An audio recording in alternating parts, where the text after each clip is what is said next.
Personne ne viendra développer le continent à la place des Africains. Il est impératif d'avoir des capitaines d'industrie, d'avoir des personnes qui se préoccupent au quotidien de ce que va devenir l'Afrique. Ce ne sera pas les autres, ce ne sera pas les grandes firmes internationales qui arrivent sur notre continent. Mais comment fabriquer ces capitaines d'industrie? Comment fabriquer ces champions nationaux? Est-ce que ça se fabrique? Quelles sont les conditions? Plusieurs invités sur ce plateau pour en parler. D'abord, M. Henri-Claude Ohima, qui est le président de la BGFI, la Banque gabonaise de finances internationale, mais également le président de la Fédération des entreprises du Gabon. Bonjour Henri-Claude Ohima. Bonjour M. Foucault. Second invité de ce plateau, Samba Batili. Bonjour Samba. Bonjour Alain. Olivier Laouché, bonjour. Bonjour. Pacifique Acha, bonjour. Et bonjour Alain Foucault. Éric Kakou, bonjour. Bonjour Alain. Alors, lorsqu'on pose la question, on a envie de dire, est-ce que ça se fabrique un champion national? Même si on est conscient qu'il en faut. Est-ce que ça se fabrique, Henri-Claude Ohima? Déjà, il faut partir du principe qu'aucune économie ne peut se développer sans entreprise. Et que seules les entreprises créent la richesse. À partir du moment où ce postulat est posé, on doit se dire que seules les grandes entreprises tirent les petites entreprises. L'idée selon laquelle il faut parler de moyennes entreprises, c'est nous tirer vers le bas. Il faut de grandes entreprises pour tirer les petites. Dès lors, il faut que nos gouvernants décident, en accord avec nous, le secteur privé, de créer ces champions nationaux. C'est d'abord une volonté politique. C'est d'abord une volonté politique parce que personne n'est grand. Quand vous avez un enfant, vous faites beaucoup d'enfants, vous déclarez « Mon fils, tu seras un grand » et vous l'accompagnez. Vous l'accompagnez au niveau scolaire, vous l'accompagnez au niveau sociologique, et vous l'accompagnez même au niveau spirituel pour qu'il devienne grand. C'est exactement la même chose pour les entreprises. Il faut que nos gouvernants comprennent que si nous n'avons pas de grandes entreprises en Afrique, l'Afrique ne se développera pas. L'Afrique ne se développera pas. Mais on se pose la question de savoir, on a vu certains à qui on a accordé des facilités pour créer des entreprises qui ont sombré. Est-ce qu'il n'y a pas au départ une propension, on va dire, une qualité qu'il faut avoir pour pouvoir faire partie des champions Samba Batili? La première qualité, c'est le travail. Et travailler. Et surtout de ne pas avoir peur de l'échec. Moi, à mon avis, en Afrique, si on veut créer des champions, si on veut créer plus de champions, je pense qu'il faut qu'au niveau africain, qu'on discute ensemble, le public comme le privé, et qu'on détermine les secteurs par pays. Je dis ça, c'est très important, parce que quand vous allez vouloir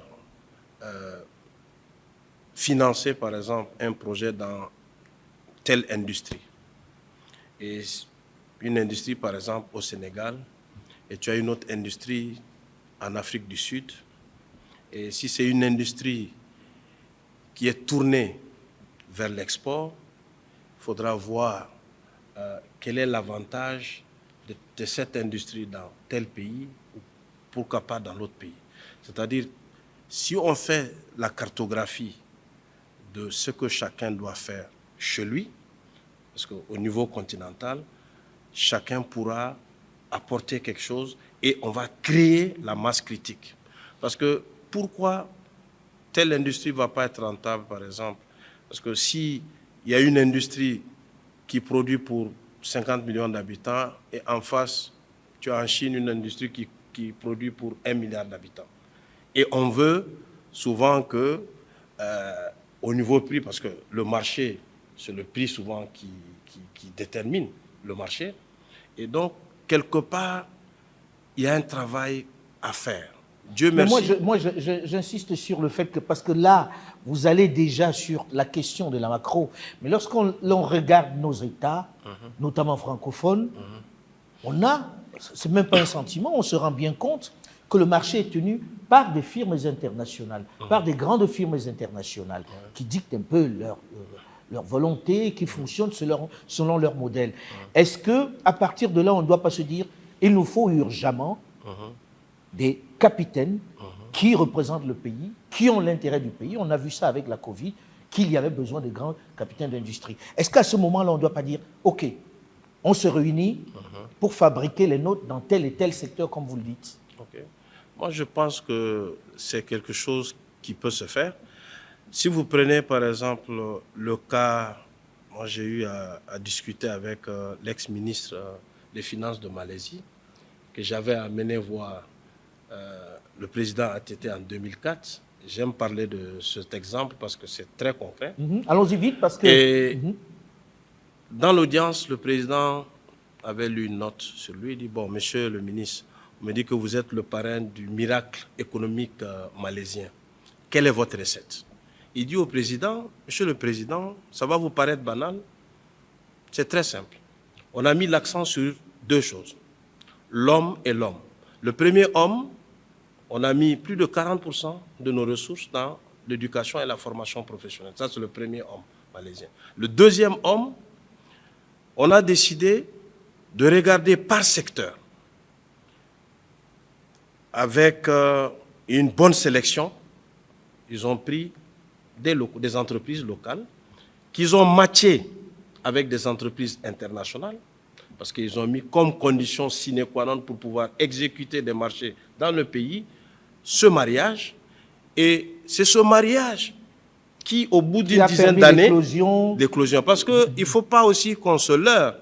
Dans certains secteurs clés, on a besoin de collaborer avec des entreprises internationales. Mais lorsqu'on écoute 60 ans après, les principales industries, les principales firmes continuent d'être celles qui viennent d'ailleurs, qui gagnent les marchés les plus importants, sont celles qui viennent d'ailleurs. Est-ce que ça ne doit pas être la règle, finalement, ce que vous dites, de dire pour que nos champions nationaux naissent, il va falloir qu'on les associe à ceux qui arrivent? Pacifica Acha. Non, déjà, moi je dirais on a besoin pour créer des champions nationaux, on a besoin d'une prise de conscience aussi bien dans le chef de l'État que dans le chef des entrepreneurs et donc du secteur privé. Une prise de conscience sur le marché, parce que finalement, je dirais la richesse se crée en répondant à la demande suscitée par le marché. Et malheureusement, dans beaucoup de nos pays francophones, aussi bien les dirigeants que les individus, donc ceux qui devraient être des entrepreneurs, malheureusement, ne s'intéressent pas à comprendre les véritables besoins du marché. Et ils se trouvent, je dirais, en déphasage entre ce que demande le marché et c'est qu'eux sont en mesure d'apporter à ce marché. Et finalement, ils se retrouvent comme des appareils obsolètes et donc ils sont contraints uniquement d'acheter. De façon très simplifiée, vous voulez dire, ils se regardent en chien de faïence, les deux? Non, ce n'est pas qu'ils se regardent en chien de faïence, mais tout simplement, l'État se concentre à collecter les taxes, la population se plaint d'en payer, mais après, il n'y a personne qui se concentre sur les opportunités à développer ensemble, à construire ensemble. Parce que la richesse, oui, l'État va réguler, mais il faut, dans le chef de l'entrepreneur... Il faut aussi, à un moment donné, que l'État prenne conscience qu'il a besoin de ces nationaux-là, surtout avec ce qui s'est passé. On a vu les firmes étrangères partir, dans la plupart des cas, pendant la Covid. Est-ce que ça ne vient pas dans les pays francophones parce qu'on voit qu'au Nigeria, par exemple, le président Olusegun Obasanjo a impulsé ce mouvement et a créé des champions dans des domaines où c'était trusté totalement, où c'était tenu par les grandes firmes internationales. Est-ce que ça ne vient pas, et là je me tourne vers Eric Kakou, du fait qu'il y a, on va dire, une peur des dirigeants francophones de voir émerger des grands capitaines comme ça qui pourraient prendre leur place? Ils ont peur de leur place, non? Écoutez, définitivement, parce que je pense que quelque part, en fait, très souvent dans nos sociétés, la réussite économique est associée au pouvoir. Et malheureusement, quand on fait cet amalgame-là, on se tire une balle un peu dans le pied parce que fondamentalement, on ne développe pas justement les entreprises dont on a besoin pour pouvoir prospérer. Et moi, je dirais que fondamentalement, c'est important pour nos dirigeants de comprendre qu'on ne peut pas décréter un champion. Donc, on peut le sélectionner, on peut l'encadrer. J'ai beaucoup aimé l'exemple du président Oyima sur l'enfant qu'on fait grandir.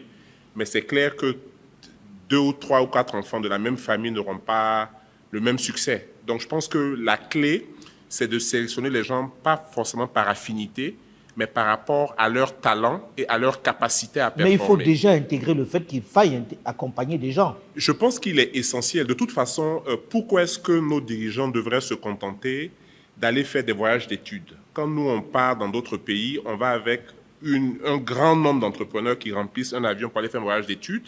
Quand les autres viennent chez nous, c'est pour signer que des deals. À mon avis, ce n'est pas acceptable. 60 ans plus tard, on est allé dans les mêmes écoles, on a exactement les mêmes compétences, il n'y a aucune raison. Et aujourd'hui, il y a des entrepreneurs africains dans tous les secteurs qui sont capables, qui peuvent le faire à toutes les tailles, dans tous les secteurs. Ce n'est pas aujourd'hui acceptable qu'on n'ait pas de champions. Et pour moi, il faut qu'on regarde à la fois les grands et les gros, mais aussi les petits, parce qu'il y a des pupitres et il y a des locomotives. Il faut que les deux travaillent ensemble. Alors, Olivier Laouché, dans votre cas, vous avez lancé un projet il y a quelques années déjà. Ça va faire 20 ans. Il y a 20 ans. 20 ans. Ça fait 20 ans déjà qu'existe Trace, qui est un modèle de champion sur le continent, puisque personne n'imaginait une chaîne musicale, une chaîne urbaine, de culture urbaine, réussir dans cet environnement. Comment expliquer votre succès à vous? Vous n'avez pas bénéficié de l'accompagnement d'un dirigeant. Pas vraiment, non. Ça a plutôt été le contraire. Alors, d'abord, je voudrais répondre à la question plus globale de comment fabriquer un champion. Il y a des spécificités africaines, mais je pense que c'est aussi quelque chose qui est quasiment universel, et c'est une question excessivement complexe. C'est la même question qu'on peut se poser aussi, quelles sont les qualités d'un très bon entrepreneur, et c'est souvent l'addition de beaucoup de choses. Vous l'avez dit, c'est l'environnement quand on grandit, quand on est autour de nous, on a des exemples, et puis on a des gens qui nous accompagnent. Personne ne réussit tout seul. D'ailleurs, il faut bien... On voit dans la presse, dans les médias, des exemples, les Elon Musk, les Steve Jobs, mais quand on gratte un petit peu, on se rend compte qu'il y a beaucoup d'autres personnes qui ont contribué à la réussite de ces champions. Deuxième chose, il faut une vision. Et c'est vrai que souvent, malheureusement, ça manque dans un certain nombre de pays africains, une vision quasiment du pays. Est-ce que nos gouvernants ont la vision de l'endroit, comment et où ils veulent emmener leur pays? Et Samba disait tout à l'heure, il faut définir les avantages compétitifs. Ça ne sert à rien de partir en concurrence directe avec les Chinois sur certains marchés. Où est-ce qu'on va être les meilleurs? Parce que pour être un champion, ça veut dire qu'on est le meilleur dans un secteur particulier. Et donc, ça demande un travail de réflexion, d'étude et une vision pour se dire, là, on va mettre le paquet parce qu'on sait qu'on va faire la différence. Et c'est ce qu'on a fait avec Trace. On s'est rendu compte qu'il y avait une thématique, les musiques et les cultures urbaines, afro-urbaines, qui étaient mal adressées par les médias traditionnels. Et on s'est dit, on va mettre le paquet sur cette thématique. Et c'est pour ça qu'on a réussi aujourd'hui à être ce qu'on est, avec une trentaine de chaînes de télévision, 350 millions de personnes qui nous regardent, qui nous écoutent. Et surtout, on a pris en compte le fait que, notamment en Afrique, il y a une réalité identitaire qui n'est pas la même d'un pays africain à l'autre. Donc il faut s'adapter à chacun des pays, à chacun des environnements économiques, culturels, sociologiques. Et donc c'est une addition de beaucoup de choses. Et c'est vrai que si on avait été peut-être plus accompagné à un certain moment, on serait peut-être plus gros. Mais on a dû apprendre, et c'est aussi une réalité africaine, à travailler dans un environnement avec beaucoup de contraintes. On nous demande d'être quasiment des magiciens parfois. Parce que quand on additionne quand même les complexités dans lesquelles on doit se développer, on est très souvent malheureusement en mode survie. Alors que quand vous êtes sur le marché américain, si vous arrivez à sortir un produit, un service qui tient la route, tout de suite, vous avez 350 millions de personnes qui peuvent l'acheter. Sans problème de logistique, sans problème de douane, de transport, enfin bref.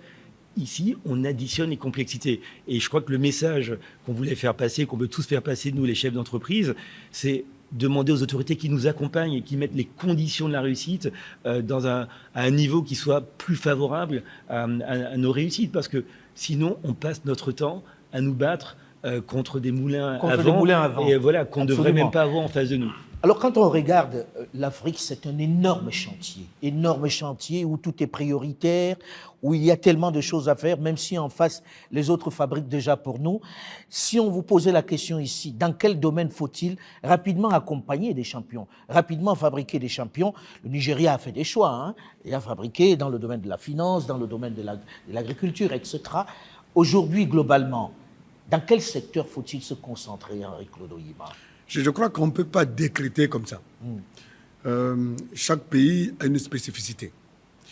Il faut donc regarder les avantages concurrentiels. Quelque chose qu'on va apporter de plus par rapport à ce qui est fait dans son propre pays. Si je reviens, le développement économique est un processus. Si c'est un processus, il doit obéir à une certaine logique. On ne doit pas dépasser certaines étapes. Si vous loupez une étape, vous loupez quelque chose de très important. Donc, en termes de choix, le choix doit être fait pays par pays en fonction non seulement de sa sociologie, mais sur les capacités même humaines. Tout à l'heure, on parlait de capacités de la formation. Si vous n'avez pas suffisamment de cadres dans un domaine, même si vous décrétez que vous voulez avoir un champion dans ce domaine, vous ne l'aurez pas. Donc, c'est de pays en pays, en fonction du niveau que nous avons les uns les autres, qu'on peut faire ces choix-là. Mais on ne peut pas faire un choix global. Le choix que nous avons fait, par exemple, au Gabon, on a dit, on veut le secteur financier. Un autre pays peut dire, je veux le secteur agricole, ainsi de suite. Et donc, tous ces secteurs-là peuvent finalement, à la fin de la journée, se tenir et pour accompagner ce développement. Mais il faut que ça soit fait pays par pays en fonction des engagements et des acteurs qui sont sur les chantiers. Et des attentes. Voilà. De la demande. Tout à l'heure, on parlait, regardez nos dirigeants. Quand les entreprises du monde occidental viennent chez nous, ils ont déjà une diplomatie politique qui les accompagne. C'est la diplomatie politique qui ouvre les portes. Nous, on nous demande à nous d'aller seuls sans cette diplomatie politique. Et c'est ça qui gêne. Il n'y a pas une grande entreprise qui prend Chine, États-Unis, France, venir chez nous sans pour autant que le ministre des Affaires étrangères, le ministre de l'Économie ou l'ambassadeur soient devant. Nous, on abandonne à nous-mêmes. C'est un vrai problème. Là, par exemple, on est dans un vaste pays qui a la taille d'un continent. La taille d'un continent, et c'est pas rien de le dire. Mais en même temps, dans les différents domaines où ils sont bien dotés, comme le Congo, dans le domaine des mines, dans le domaine de l'agriculture, on ne voit pas de champion. Est-ce que c'est quelque chose auquel vous pensez ici, en RDC, à fabriquer ces champions dans des domaines qui sont aussi importants? Parce que là, on dit il faut qu'on ait étudié ce dont on a besoin. On en a besoin de l'agriculture dans ce pays. Qu'est-ce qui fait qu'il n'y ait pas de champion? Oublions un peu les mines, un moment où il n'y a jamais eu de champion véritable.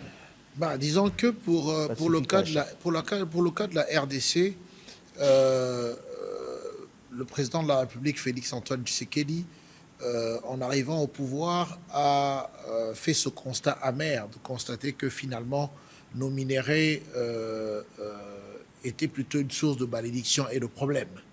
Et donc, il a très tôt levé l'option de susciter une alternative en faisant de l'agriculture ou en plaçant l'agriculture comme un nouveau pilier autour duquel nous voulons bâtir notre économie. C'est-à-dire que nous travaillons aujourd'hui pour que nous puissions faire de l'agriculture le pilier de notre développement économique. Ça a certes beaucoup de contraintes, mais en même temps, ces contraintes constituent des opportunités. Lorsque nous décidons de foncer sur la production agricole, immédiatement, il apparaît les contraintes d'enclavement de certains territoires ou de certaines zones où la liaison entre les zones de production et les zones de consommation, donc les bassins de production, ne savent pas recevoir les intrants. Et donc, cette difficulté constitue désormais une opportunité qui peut permettre aux nationaux soit de prendre des concessions sur ces routes ou alors... Mais est-ce que la volonté est exprimée aujourd'hui? Ah non, elle est exprimée et il n'y a pas de doute ou d'hésitation sur la question. Je dirais, en l'espace de 6 mois, quand je regarde ce que nous faisons sur le plan de l'agriculture, sur le plan de l'infrastructure routière, sur le plan Mais ça passe énergétique. par quoi exactement? Est-ce qu'on a des avantages accordés? Est-ce qu'il y a des facilités bancaires pour ceux qui veulent se lancer, qui ont montré qu'ils sont capables de le faire? Non, déjà, il y a au niveau du Fonds pour la promotion de l'industrie, des packages qui ont été taillés sur mesure pour encourager l'entrepreneuriat des jeunes et l'entrepreneuriat des femmes. Okay, là où une entreprise normale doit payer 6-7% d'intérêt, et ben pour les entrepreneurs jeunes ou femmes, aujourd'hui on est à 4%.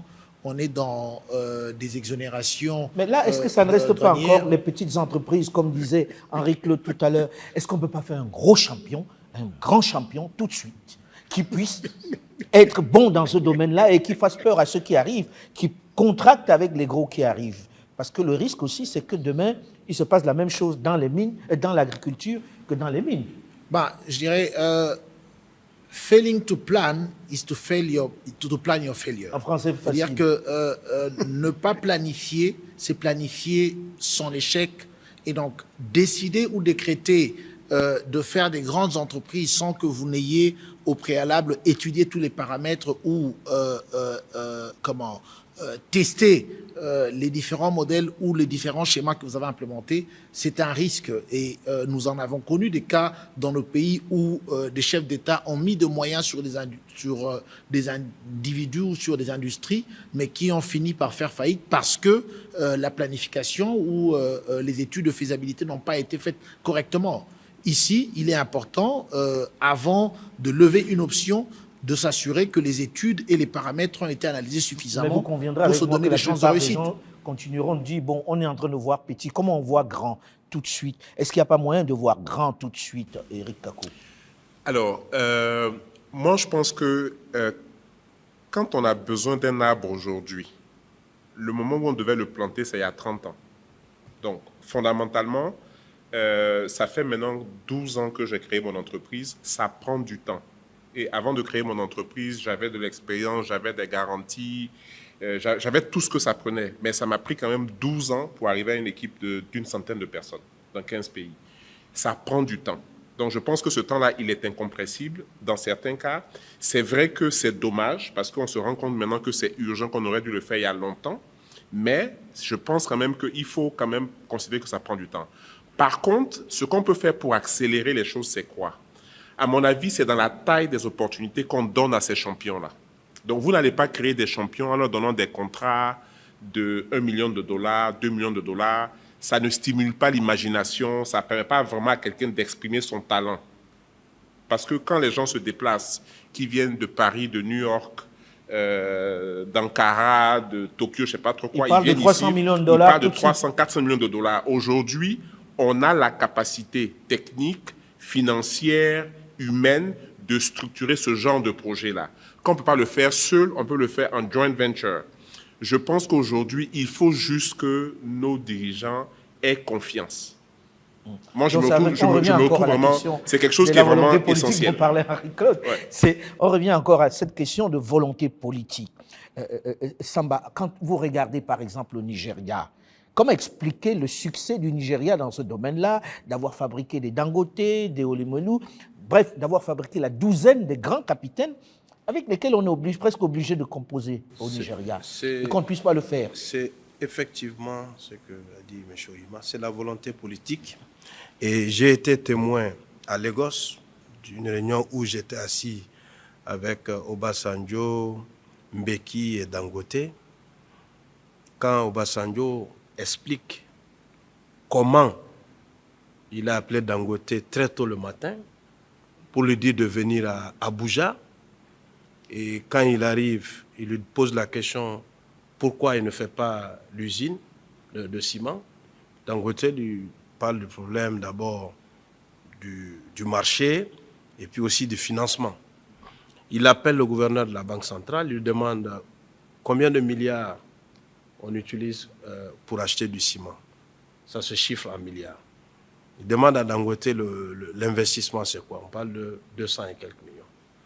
Mais il dit, mais au gouverneur de la Banque centrale de garantir, quel risque c'est? L'histoire est là. Volonté politique, aujourd'hui, Dangote, c'est de l'histoire. C'est le roi du ciment dans toute la sous-région. Non seulement l'usine s'est faite, et aujourd'hui, le Nigeria exporte du ciment.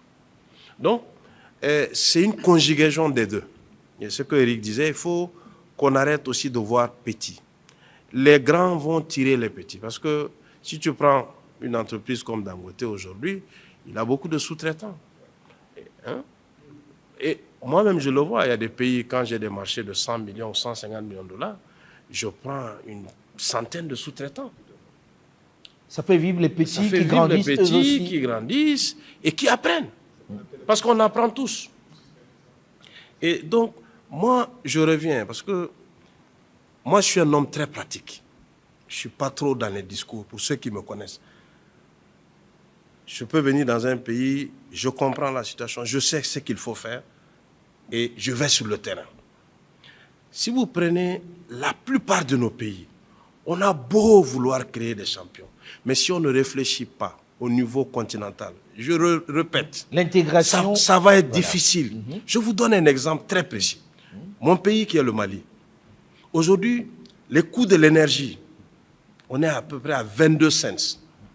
OK? Alors qu'au Sénégal, ils sont à peu près à 12, 15 cents. Mais comment on peut développer le potentiel du coton du Mali, qui est un coton de première qualité? On a essayé, on a financé une usine qui s'appelait Fitina à l'époque, avec des Mauriciens, mais les coûts de l'énergie et de la logistique ont fait que ce n'est pas rentable. Donc, ça revient à quoi? Il faut que chaque pays se spécialise dans quelque chose. Par exemple, que le Mali paye de l'énergie bon marché avec le Sénégal. Si on veut faire une première transformation au Mali, peut-être faire une deuxième transformation au Sénégal parce qu'ils ont un port, ou en Guinée, ou en Côte d'Ivoire. C'est cette intégration africaine.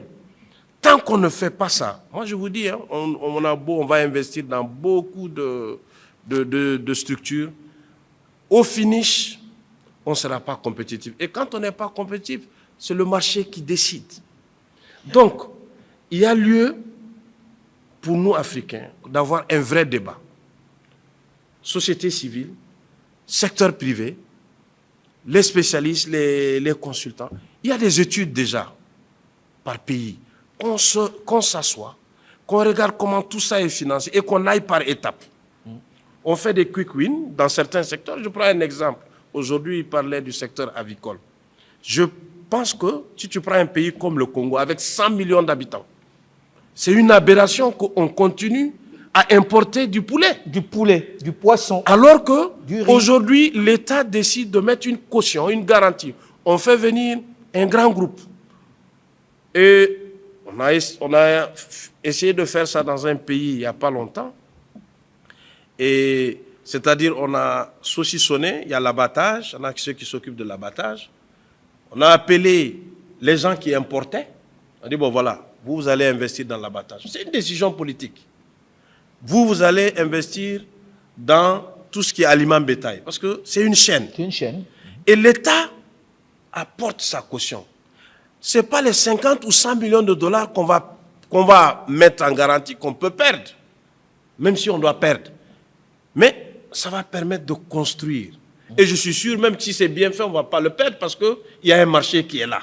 Si je prends le cas du Congo, il y a 100 millions d'habitants. Et tout autour, si le Congo le fait, les autres n'auront pas à le faire. Absolument, il y a 9 voisins. Voilà. C'est le pays qui a 9 voisins. Donc imaginez la taille du marché. Mais maintenant, à côté de ça, et je pense que le temps tourne vite, est-ce qu'il n'y a pas aussi la part de responsabilité même des acteurs africains? C'est-à-dire de se dire, bon, ok, l'État ne nous accompagne pas et ne se mettent pas ensemble. On voit un peu quelque chose commencer à poindre en Afrique de l'Ouest. Mais est-ce que, et là je me tourne vers Eric, vous qui circulez un peu, est-ce que vous n'avez pas le sentiment aussi que même les opérateurs africains voient petit finalement, ont peur de voir grand? Alors, je pense que quand on veut être un champion, on voit forcément grand. Après, il y a la réalité, et on le rappelait tout à l'heure, ça prend du temps, c'est compliqué. On cite souvent le Nigeria, mais on oublie que le Nigeria est quand même le plus grand marché africain avec 200 millions de personnes. C'est vrai que quand on réussit, on a tout de suite un marché intégré. C'est pas facile, mais on a tout de suite la taille. Ce qui n'est pas le cas de beaucoup de pays, le Togo, le Bénin, le Burkina, qui ont été découpés d'une manière absolument scandaleuse. On va vous le rappeler régulièrement dans vos émissions sur l'histoire. Donc il y a ces réalités qui n'aident pas non plus. Alors maintenant, bien entendu, on a intérêt à avoir une approche par filière. Et quand même si c'est difficile de dire tel pays devrait faire ça ou ça, on a quand même des réalités africaines qui sont un peu transversales. L'agriculture, 1,4 milliard de personnes, 90 milliards d'importations qui pourraient être produites aujourd'hui sur le continent. Donc tous les pays, avec leur qualité, leur capacité, leurs ressources, devraient se poser la question, qu'est-ce que je peux faire chez moi que je n'ai plus besoin d'apporter? Ça, c'est la première des choses. Deuxième chose, industrie culturelle et créative. On est le continent, parce qu'on est malheureusement aussi le plus contraint parfois du monde, et aussi le plus jeune, et là, heureusement, qui est certainement le plus créatif. On a des capacités dans tous les domaines de la création absolument exceptionnel. Et là, on voit aujourd'hui que le monde entier vient nous piquer nos idées, vient s'inspirer de notre culture, de nos histoires, pour ensuite cartonner. Black Panther, qui va sortir dans quelques jours, épisode 2, en est un excellent exemple. Mais il y en a tous les jours comme ça. Donc là, c'est vraiment une filière, en plus de la filière agricole, sur laquelle on doit faire quelque chose. On est le continent de toutes les beautés du monde. Et de tous les possibles. Et de tous les possibles du monde. Mais ne serait-ce que sur les beautés, donc le potentiel touristique, le potentiel effectivement de tous les services qui sont liés à l'industrie de la réception, de la restauration et de ce qu'on appelle le hospitality dans le jargon anglais.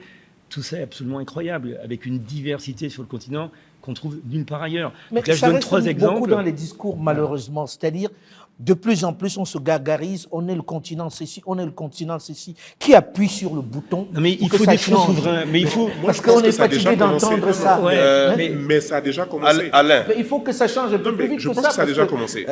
Ça commence, mais ça prend du temps. Alain, pour joindre l'acte à la parole. L'acte à la parole.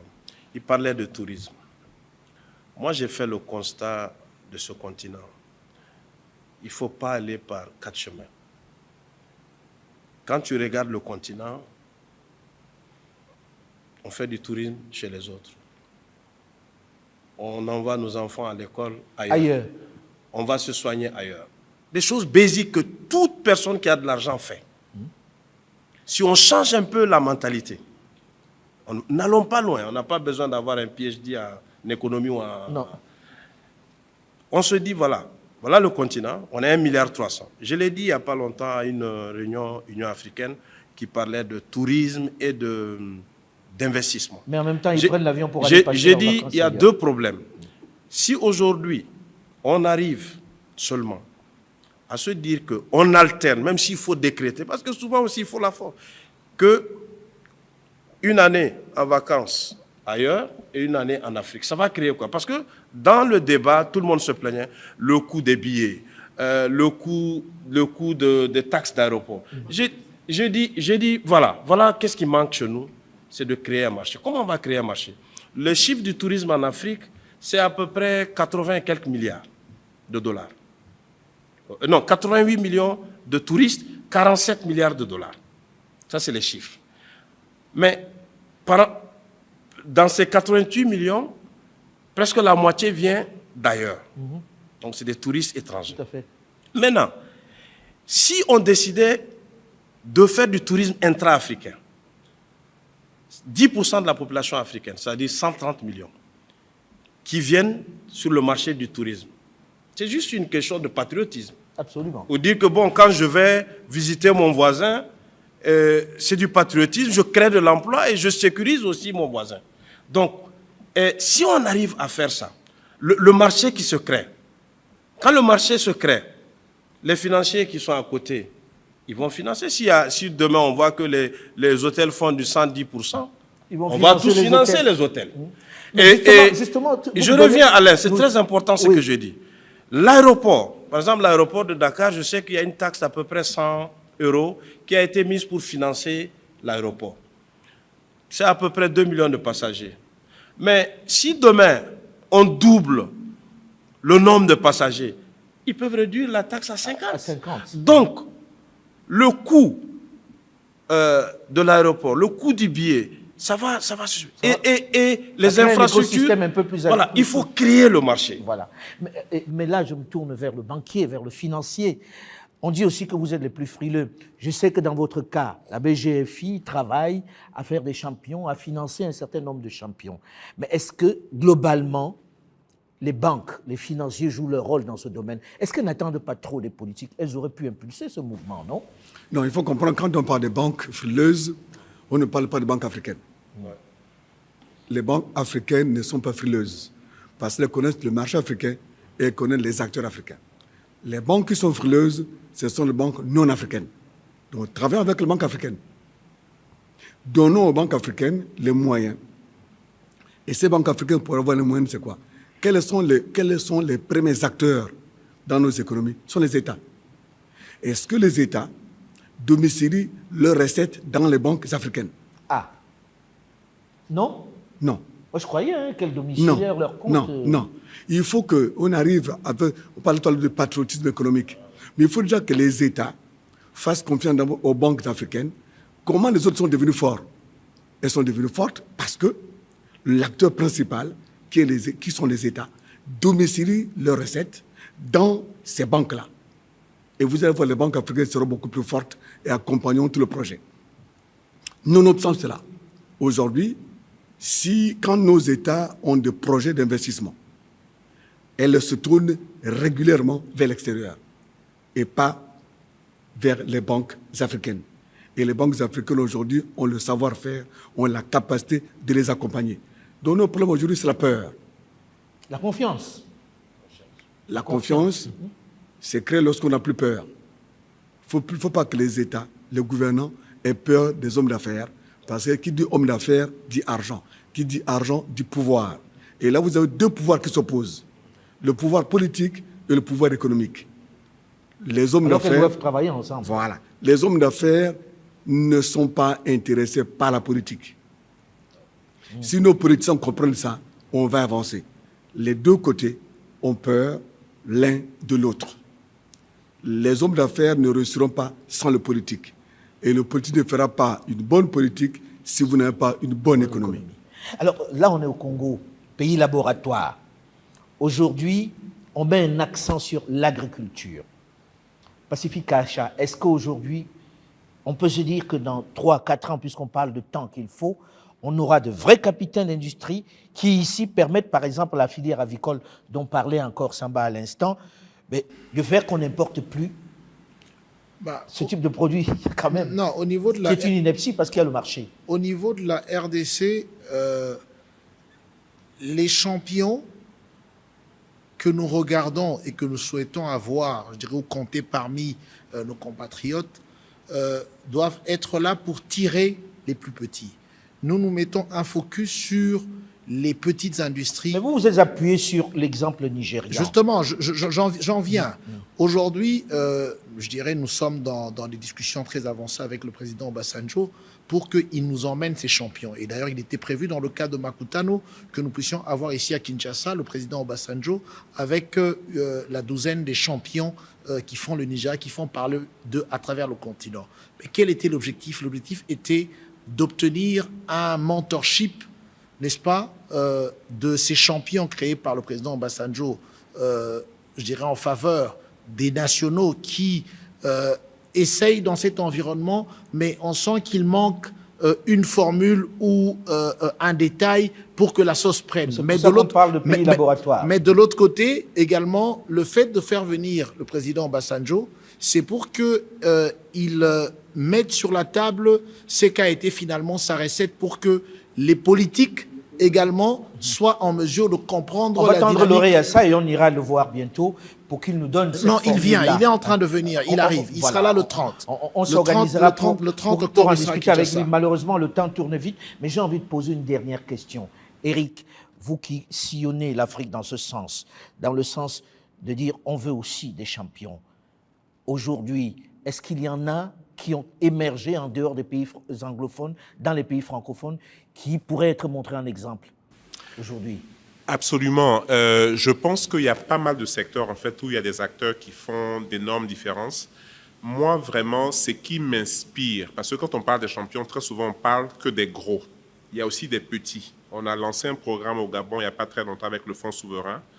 La filiale, en fait, au Koubé Capital, BGFI est un des partenaires qui nous a accompagnés. Quand on est arrivé au Gabon, l'image que les gens ont du Gabon, c'est qu'il n'y a pas de jeunes entrepreneurs.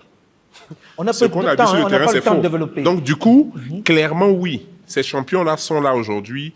Je les vois dans le domaine de la construction, dans le domaine financier, dans le domaine du tourisme. Il y a pas mal de il faut les champions. accompagner. Il faut les une accompagner. volonté politique et il faut, on va dire, une intégration africaine pour décider qui fait quoi, comment on fait tout ça. Merci en tout cas à vous d'avoir accepté de venir en débattre. Le temps est très court, je le sais, mais c'est un débat que nous devons poursuivre puisqu'il faut créer des champions. Les champions, c'est une urgence aujourd'hui et il faut choisir les domaines dans lesquels on veut les faire. Merci à vous, monsieur, d'avoir accepté. Le débat africain s'est terminé pour aujourd'hui. Delphine Michaud, Olivier Raoul et Alain Foucault, nous vous donnons quant à nous rendez-vous la semaine prochaine, même heure, même fréquence, sur les antennes de Radio France Internationale. Restez à l'écoute et à très vite.